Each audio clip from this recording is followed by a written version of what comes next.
Hi, I'm Nikki from Find Me Crafting.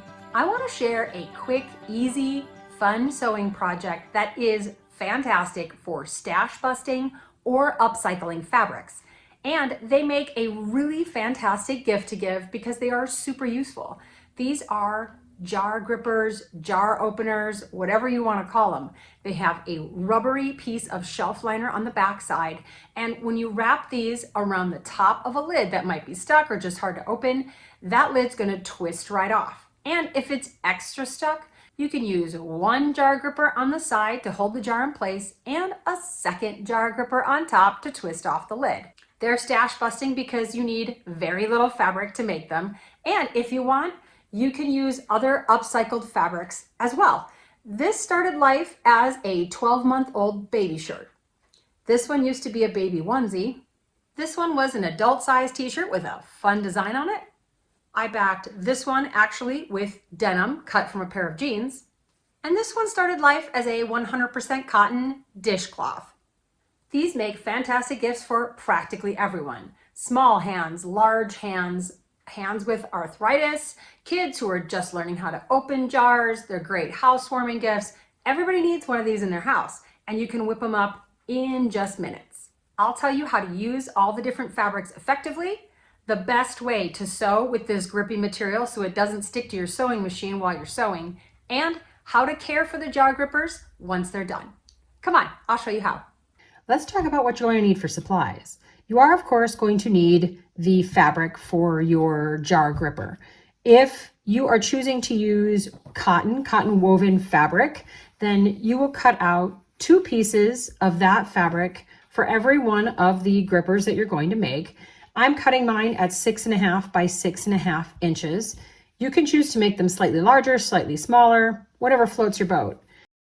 If you choose to make your grippers out of t-shirt material, then you're going to want to aim for 100% cotton, or this one is a cotton poly blend. For each of those, I did put some interfacing on the back because the fabric itself was very floppy and drapey, and I wanted it to be a little stiffer. So you can use other pieces of t-shirt material for the other side, the back side of it. I'm going to be backing this one with denim that I've also repurposed, upcycled. You could also just use 2 pieces of the same t-shirt and interface them, whatever you want to do, but you are going to want to give it just a tiny bit more sort of stability and firmness.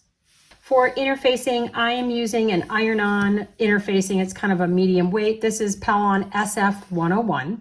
And these will also be cut to the same size, the 6.5 by 6.5 inches. You need squares of non-stick shelf liner.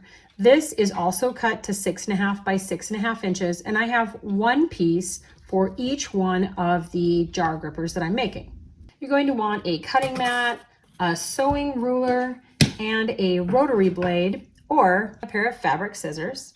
To make it a little bit easier, it is really nice to have a template like this one. This one measures 6.5 by 6.5. You can use this to exactly square up the design underneath so that you know you're getting the design elements that you want, and then just use your rotary cutter to cut around the template. This is optional. You also need an iron and an ironing board, a sewing machine, and some matching or coordinating all-purpose thread. You also need some sewing pins or sewing clips. Another optional tool that's quite nice to use is something like this. This is a turning tool. This helps push out the corners. Let's talk for a minute about sewing on this grippy material, because the very last step in this project, you're going to have this grippy stuff touching either the bottom of your sewing machine or your sewing foot. And it's going to do its job. It's going to grip like crazy, making it quite difficult to move the material through your machine. So let's talk about options.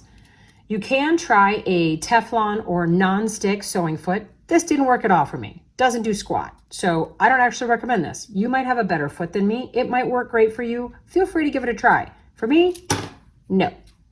A slightly better option was a regular sewing foot, and as I was working, I would pull my material out the back of the machine, just gently tug on it as it was sewing. That does work. I finished a couple that way. It's definitely doable. Let's talk about better options though.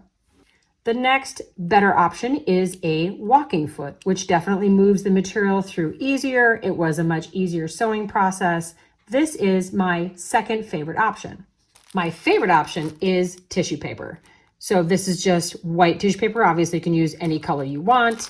You just cut out a square of tissue paper. I'm cutting multiple layers at once. You want it to be larger than your fabric piece because it makes it easier to remove at the end. So if you want to cut these at about 7 by 7, this is a little bit narrower. It'll all work.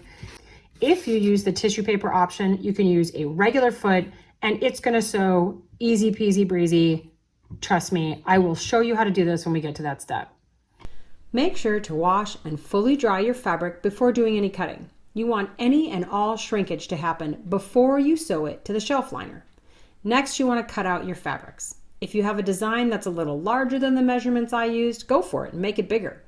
This can be fun to fussy cut or cut out specific areas of your fabric. If you use a clear template, you can see exactly what you're cutting and center it up.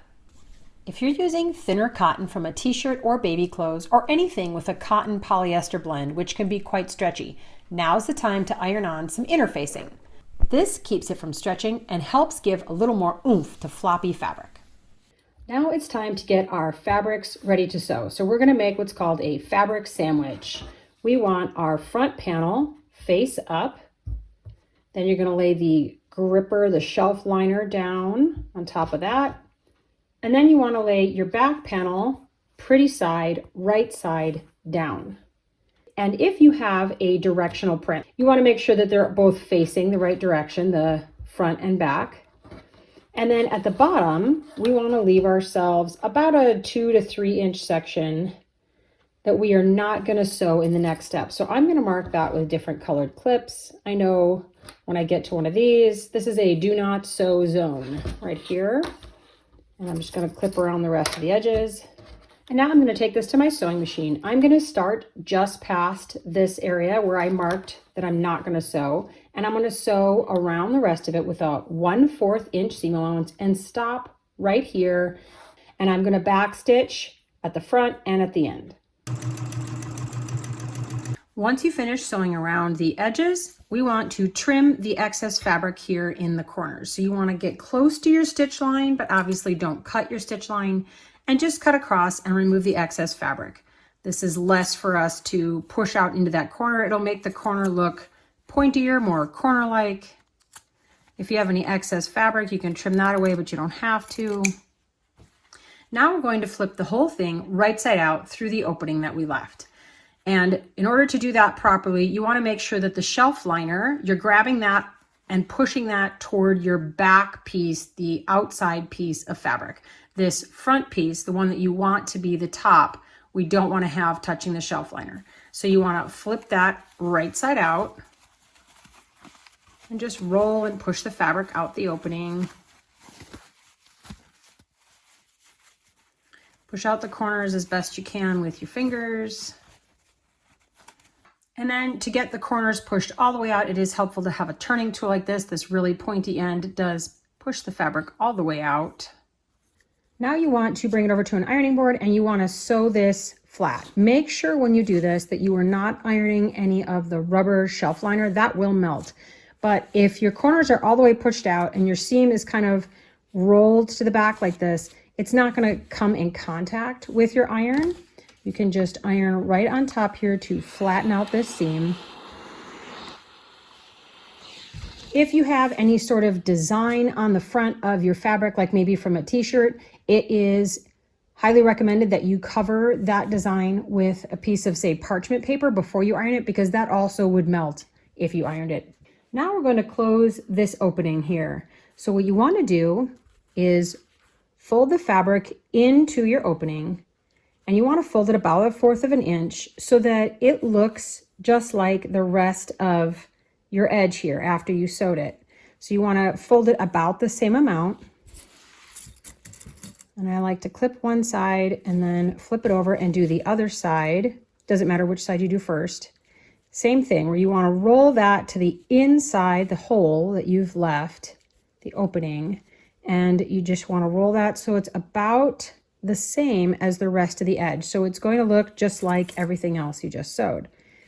There's only one step left, and this is when we're going to use that tissue paper. So you just take your tissue paper and you're just going to lay the jar gripper on top of the tissue paper. And it doesn't matter if it's totally centered. We are going to stitch this all together. You are going to be stitching the tissue paper directly to the back of your jar gripper. That's what we want to do at this point.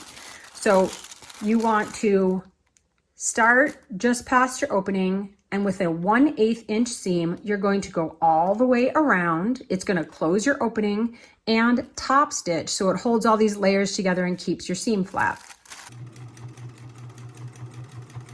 At this point, if you wanted to add a little more stability and hold your fabrics together just a little bit more, you could sew an X from one corner to the other and then do the other set of corners and have one big X down your fabric. I don't really think that's necessary. I don't do it. I like the way it looks without the big X. But if you felt like your fabric was extra stretchy or you just wanted that extra security, you could do that step. And at this point, this is what the back will look like. And all you have to do is rip away your tissue paper. I find it works best if I pull it toward the seam I just made. I start by doing the edges. And then you have this piece in the middle, you just need to rip it. You can use a scissors or a seam ripper. And you just pull it off. And most of it will just come off in big sheets. If you have any little tiny pieces, you can just use your fingers or tweezers and pull them off. It is removed really, really easily. And now your jar gripper is done and looking fantastic. If a jar gripper needs to be laundered, it can just be thrown in with a regular load of laundry and dried on low heat. Happy crafting!